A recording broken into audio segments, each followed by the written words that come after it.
Sir నమస్కారం sir. నమస్తే. Sir ఏపీలో అసెంబ్లీ సమావేశాలకు అంటే 3 సెషన్లు కానీ హాజరు కాకపోతే ఆ వ్యక్తి పైన లేకుంటే ఆ పార్టీ పైన స్పీకర్కు అనర్హత వేటు వేసే అవకాశం ఉంటుందని చెప్పేసి అంటున్నారు. మరి ఇప్పుడు జగన్మోహన్ రెడ్డి గారు అసెంబ్లీ సమావేశాలకు అసలు పార్టిసిపేట్ చేస్తారో చేయరో తెలియదు, దాదాపు చెయ్యరని అంటున్నారు. మరి ఆయన పైన అనర్హత వేటు వేసే అవకాశం ఏమైనా ఉంటుందంటారు సార్? అంటే అసెంబ్లీ బాయ్కాట్ చేస్తున్నట్టుగా ఆయన అక్కడ ప్రకటించలేదు అధికారికంగా జగన్మోహన్ రెడ్డి. అసెంబ్లీకి రాకపోవచ్చు అనేది ఊహాగానాలే. ఒకవేళ రాకపోవచ్చు కూడా, ఒక సెషన్లో ఒకరోజు వచ్చి వెళ్ళిపోతే ఏమిటి పరిస్థితి? ఒకరోజు వచ్చి వెళ్ళిపోతాడు ఆయన. రాగానే ఏదో ఒక ఇష్యూ మీద గొడవ జరుగుతుంది, వాకౌట్ చేస్తారు, ఆయన వెళ్ళిపోతాడు, అయిపోతుంది. ఏమిటి పరిస్థితి? ఏం చేయగలరు? ఆయన మీద అనర్హత వేటు వేసే అవకాశం ఉండదు కదా. వేయించుకునే ఉద్దేశం ఉంటే మన ప్రమాణ స్వీకారానికే రాడు కదా ఆయన.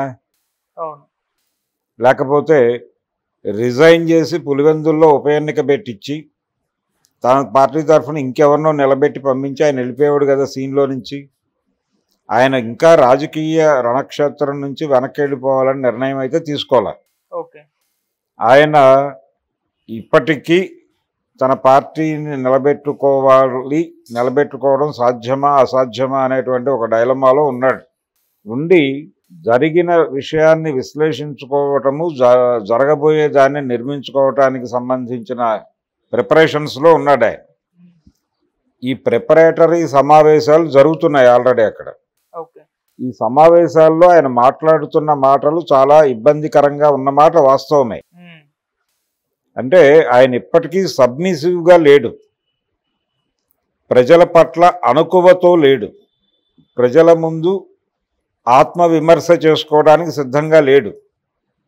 ఈ లేకపోవడం అనేది ఇబ్బందే. జగన్మోహన్ రెడ్డి నిర్మోహమాటంగా వెళ్ళి మీరు మీ బిడ్డకి గుణపాఠం నేర్పడం కోసం ఓడించారు తప్ప మీ బిడ్డ మీద ప్రేమ లేక కాదు. మీ బిడ్డకు అర్థమైంది గుణపాఠం నేర్పడం కోసమే ఓడించారు అని. ఏ నా నుంచి దొర్లినటువంటి ఏ చర్యలైతే తప్పులని మీరు భావిస్తున్నారో అవి పునరావృతం కాకుండా చూసుకుంటాను భవిష్యత్తులో. మీ బిడ్డ తప్పు తెలుసుకున్నాడు, మళ్ళీ మీరు మీ బిడ్డని హక్కును చేర్చుకుంటారని భావిస్తున్నాను. ఇది కదా మాట్లాడాల్సిన పద్ధతి. ఇది వదిలిపెట్టి మీట అనే పదం మానేయాలి ఆయన ఇమ్మీడియట్గా. మీట అనే మాట మానేస్తే తప్ప ఆయన బాగుపడ్డు. నేను మీట నొక్కాను మీరు ఓటేయలేదు, లేకపోతే నేను మీట నొక్కాను ఓట్లు పడలేదు, ఇది రిపీటెడ్గా వినటం వలన ఏమవుతుందంటే ఈయన ఏదో ఎక్కడో తవ్వి తీసుకొచ్చిస్తున్నాడు మనకి. ఎక్కడో గుళ్ళ దగ్గర, పాత గుళ్ళ దగ్గర రంగురాళ్ళు ఏరుకుని వాటిని అమ్మి ఆ డబ్బులు తెచ్చి మన అకౌంట్లో వేసినట్టుగా మాట్లాడుతున్నాడు ఇతను అనుకునే ప్రమాదం ఉంది. అదే ఆయనకు అర్థం కావాలి. చంద్రబాబు నాయుడు గారు ఎట్టి పరిస్థితుల్లోనూ జగన్మోహన్ రెడ్డిని మళ్ళీ తల ఎత్తకుండా చేయటానికి వ్యూహరచన డెఫినెట్గా చేస్తాడు. దానిలో అనుమానపడవలసిన అవసరం ఏమీ లేదు. అలాగే వైఎస్ఆర్సీపీ పార్టీని పూర్తి స్థాయిలో వాషౌట్ చేయడానికి కూడా ఆయన స్కీమ్ రచించి ఉన్నాడు. ఆ స్కీమ్లో భాగంగానే కాంగ్రెస్ని మేలుకొలిపాడు ఆయన.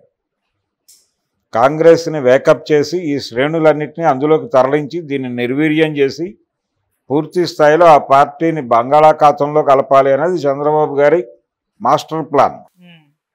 ఆ ప్లాన్ని ఎదుర్కోవడానికి ఈయనకి ప్రత్యామ్నాయ వ్యూహం ఉండాలి జగన్మోహన్ రెడ్డికి. ఇప్పటిదాకా ఉన్నట్టుగా మనకు ఎక్కడా కనిపించటం లేదు. ఇప్పటికీ అదే ధోరణిలో ఉంటే బెంగళూరు వెళ్ళిపోయాడు. ఈరోజు ఆయన బెంగళూరు వెళ్ళిపోయాడు. అసెంబ్లీ సెషన్లో ఏదో ఒక రోజు వచ్చి హాజరై వెళ్ళిపోతాడు. ఇంకా ఆయన కన్ఫ్యూజన్ వీడలా. వీడుంటే రిజైన్ చేసి ఇంకెవరినో కంటెస్ట్ చేయమనేవాడు. ఇప్పటికే ఆ పార్టీ మీద విలీన ప్రచారం ఒకటి జరుగుతోంది. ఇది నిజానికి ఎన్నికల కంటే ముందే మొదలైంది. ఇది ఓడిపోతుంది, కాంగ్రెస్లో విలీనం అయిపోతుంది అని. ఈ మాట షర్మిల గారితో కూడా చెప్పించారు. అన్ని నదులు సముద్రంలో కలిసేవే అని. పిల్ల కాలువలు సముద్రం అంది ఆవిడ. పిల్ల కాలువలు నదుల్లో కలుస్తాయి, నదులు వెళ్ళి సముద్రంలో కలుస్తాయని చెప్పాలి ఆవిడ. కాబట్టి ప్రపంచానికి ఒక నేరేటివ్ చంద్రబాబు గారి వ్యూహం విస్పరింగ్ క్యాంపెయిన్. ఏ విషయాన్నైనా ఆయన విస్తృతంగా రకరకాల మాధ్యమాల్లో బోల్డ్ మంది వ్యక్తుల్ని నియోగించి ప్రచారం చేయిస్తాడు. ఆ ప్రచారం మాటున అవతల వాళ్ళ మీద దాడులు జరుగుతాయి. ఇది చంద్రబాబు గారు మొదటి నుంచి అనుసరిస్తున్న వ్యూహం. నందమూరి తారక రామారావు గారు వెన్నుపోటు టైంలో కూడా ఇదే వ్యూహాన్ని నడిపాడు ఆయన.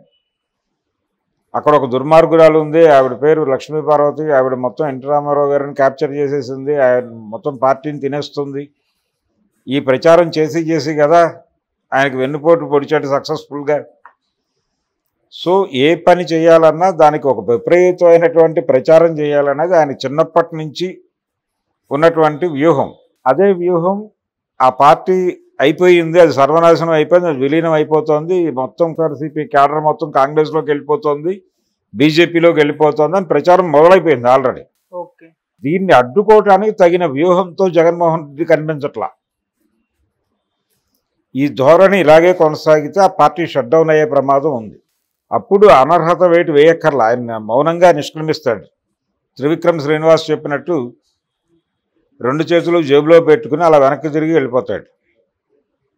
స్పీకర్ గారి దాకా సినిమా రాదు. ఆ పరిస్థితి తెచ్చుకుంటాడా లేదా జగన్మోహన్ రెడ్డి అనేది మరొక వారం 10 రోజుల్లో క్లారిటీ వస్తుంది. ఎందుకంటే ఆయన పరామర్శ యాత్ర అని చెప్తున్నాడు. ఆ పరామర్శ యాత్ర ఉంటుందా ఉండదా, దాని షెడ్యూల్ ఏమిటి, దానిలో ప్రారంభోపన్యాసం ఎలా చేయబోతున్నాడు ఆయన, దీని మీద ఆ పార్టీ భవిష్యత్తు ఆధారపడి ఉంటుంది తప్ప స్పీకర్ గారు వేసే టెక్నికల్గా వేసే ఈ అనర్హత వేట్లు వీటి గురించి వాళ్ళు డిజైన్ మార్చుకోరు. ఇది పెద్ద ఇబ్బంది కూడా కాదు. ఆయన ఒక సెషన్లో ఒక పూట పొద్దున్నే వస్తాడు, మధ్యాహ్నానికి ఏదో వచ్చి రాగానే ఒక ఇష్యూ రైజ్ అవుతుంది, కోపంతో వాకౌట్ చేసి వెళ్ళిపోయి ఇంటికి వెళ్ళి పడుకుంటాడు ఆయన.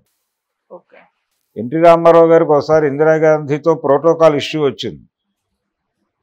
ఆయన సడన్గా ప్రైమ్ మినిస్టర్ ప్రోగ్రామ్ను బాయ్కాట్ చేసి ఇంటికి వెళ్ళి ప్రెస్ మీట్ పెట్టి దుష్టకాంగి అని తిట్టేసి పడుకున్నాడు. అదే చేస్తాడు కూడా. కాబట్టి స్పీకర్ గారి అనర్హత బెదిరింపులకు ఏదో బెదిరిపోవటం అనేది అయితే జరగదు. సార్, ఈ అనర్హత వేటు కాకుండా ఇప్పుడు అంటే తెలుగుదేశం వాళ్ళు జగన్మోహన్ రెడ్డి గారిని దెబ్బతీసేందుకైతే ప్రయత్నం చేస్తున్నారు, కార్యాలయాలన్నీ కూడా మొత్తం కూడా కూల్చివేస్తున్నారు అని చెప్పేసి మనం మాట్లాడుకుంటాం. ఇది కూడా ఒక ప్రతీకార చర్యగా వాళ్ళందరూ చెప్పడం చూస్తున్నాం. అదేవిధంగా అన్ని స్కాములు జరిగాయని చెప్పేసి లిక్కరు, మద్యం స్కాములు, వీటి ద్వారా కూడా ఆయన అరెస్ట్ చేసే అవకాశం ఉందని కూడా అంటున్నారు. అంటే జగన్మోహన్ రెడ్డి గారు చంద్రబాబు నాయుడు గారిని ఎన్నికల స్టార్టింగ్ లో అరెస్ట్ చేయించారు. ఇప్పుడైతే జగన్మోహన్ రెడ్డి గారికి అంత టైం కూడా ఇవ్వరు, స్టార్టింగ్ ఆయన వెళ్లాల్సి వస్తుందన్న వార్తలు అయితే వినిపిస్తున్నాయి. మరి ఈ 5 సంవత్సరాలు ఎలా ఫైట్ చేస్తారంటారు? అంటే ఫైట్ చేయటం, ఆయన మీద కేసులు పెట్టి అరెస్ట్ చేస్తే లోపలికి వెళ్ళిపోతాడు. చంద్రబాబు గారు అరెస్ట్ అయ్యి లోపలికి వెళ్ళిన తర్వాత తెలుగుదేశం పార్టీ ఏం చేసింది? యాక్టివిటీ బయట ఏమైనా చేసిందా? ఏమీ చేయలేదు కదా. జైలు దగ్గర వాళ్ళ ఆవిడ వాళ్ళ కోడలు చేసిన హడావిడి తప్ప. పవన్ కళ్యాణ్ వచ్చి 5-6 మీటింగులు పెట్టాడు గోదావరి జిల్లాల్లో. అంతకు మించి ఏమైనా జరిగిందా? ఏమి జరగలేదు. సైలెంట్గా ఉంది ప్రపంచం. జగన్మోహన్ రెడ్డి గారు జైలుకి వెళ్ళినా అదే జరుగుతుంది, ఏ హడావిడి ఉండదు. జనాలకి ఎన్నికల ముందు మాత్రమే దీని గురించిన స్పృహ మొదలవుతుంది. అందుకని అరెస్టు జరిగితే ఒక జగన్తోనే ఆగుతుందా? ఆడదాం ఆంధ్ర, 100 కోట్ల రోజా, వీళ్ళందరూ ఉన్నారు కదా. గుడివాడ క్యాసినో కింగ్ కొడాలి నాని గారు ఉన్నాడు కదా. నాని గారి మీద 3 కేసులతో సిద్ధంగా ఉన్నానని మాట్లాడుతోంది కదా ఆవిడ, పదవి ఎక్కకంటే ముందే హోంమంత్రి గారు. మరి ఆవిడ ప్రతిజ్ఞా పాలన చేసి ఆయన లోపలయ్యాలి కదా. ఇలా చాలామంది ఉన్నారు వాళ్ళ లిస్టులో. ఈవెన్ ఇప్పుడు ఆయన పాత కేసులు తిరగతోడితే విజయసాయిరెడ్డి కూడా లోపలికి వెళ్ళిపోతాడు. ఇలా అందరూ ఉన్నారు లింకులో. కాబట్టి పార్టీ కార్యాలయాల మీద జరుగుతున్న దాడులు, లోకేష్ గారి కామెంట్లు, ఇవన్నీ కూడా ప్రతీకార చర్యలు అనే విషయాన్ని చాలా స్పష్టంగా తెలియజేస్తున్నాయి. ఊరూరా ప్యాలెస్లా అని మాట్లాడాడు ఆయన. ఊరూరా పార్టీ కార్యాలయాలు తెలుగుదేశం పార్టీకి కూడా ఉన్నాయి, వీళ్ళు కూడా కేటాయించుకున్నవే. వీళ్ళు కూడా కొన్ని చోట్ల కోటల లెవెల్లోనే కట్టారు, ఇంక్లూడింగ్ విజయవాడ తాడేపల్లి ఏరియాలో ఉన్నటువంటి తెలుగుదేశం పార్టీ కార్యాలయం కూడా చాలా శత్రు దుర్భేద్యమైన కోటలా ఉంటుంది. చాలా పెద్ద ప్రాంగణం. దానిలో 4 బిల్డింగ్స్ ఉంటాయి వరుసగా. ఒక దానిలో ఒక యాక్టివిటీ, ఇంకో దానిలో ఇంకొకటి యాక్టివిటీ ఇలాగా పెట్టేసుకున్నారు. హైదరాబాద్లో ఎన్టీఆర్ ట్రస్ట్ భవన్, పార్టీ కార్యాలయాలు, పార్టీ ఆచరణ లేని చోట పార్టీ కార్యాలయాలు ఎందుకంటే ఇక్కడ ఆచరణ లేదుగా. ఇప్పుడు తెలుగుదేశం పార్టీ 2 ఎన్నికల నుంచి పోటీ చేయట్లా. మరి రాష్ట్ర ప్రభుత్వం ఎందుకు నోటీసులు ఇచ్చి దాన్ని హ్యాండ్ ఓవర్ చేసుకోకూడదు ఎన్టీఆర్ ట్రస్ట్ని? ట్రాఫిక్ కూడా ప్రాబ్లంగా ఉంది అక్కడ. కొంచెం లోపలికి జరిపి దాన్ని ఎన్టీఆర్ స్మారకంగా మార్చేసి ఆ రోడ్డు కొంచెం వైడెన్ చేస్తే ట్రాఫిక్ ప్రాబ్లం క్లియర్ అవుతుంది కదా. ఆ కార్నర్లో ట్రాఫిక్ ప్రాబ్లంకి ఎన్టీఆర్ ట్రస్ట్ భవనే కారణం. అందుకని కక్ష సాధింపు అనేది చాలా సీరియస్గానే జరుగుతోంది. అందులో భాగంగా ఏదైనా జరగచ్చు. వాళ్ళు కూడా ప్రిపేర్ అయి ఉన్నారు. ఈవెన్ జగన్మోహన్ రెడ్డి కూడా అరెస్టుకి సిద్ధపడే ఉన్నాడు. ఓకే. నిన్న గుడివాడ అమర్నాథ్ అన్నట్టు మేము కూల్చాం, వాళ్ళు కూలుస్తున్నారు అన్నట్టుగా మేము అరెస్ట్ చేసాం, మమ్మల్ని అరెస్ట్ చేస్తారు అనే ప్రిపేర్డ్నెస్తో ఉన్నారు. దానికంటే ముందు ప్రజలకి ఆత్మవిమర్శ చేసుకుని ఒక నివేదిక సమర్పించాలి అనే జ్ఞానం ఉంటే వాళ్ళకి ఆ పార్టీ గురించి జనాలు కనీసం ఆలోచించి ఒక సానుభూతి వాక్యమైనా మాట్లాడే అవకాశం ఉంటుంది. లేకపోతే అది కూడా ఉండదు. Okay. Thank you so much sir. Thank you.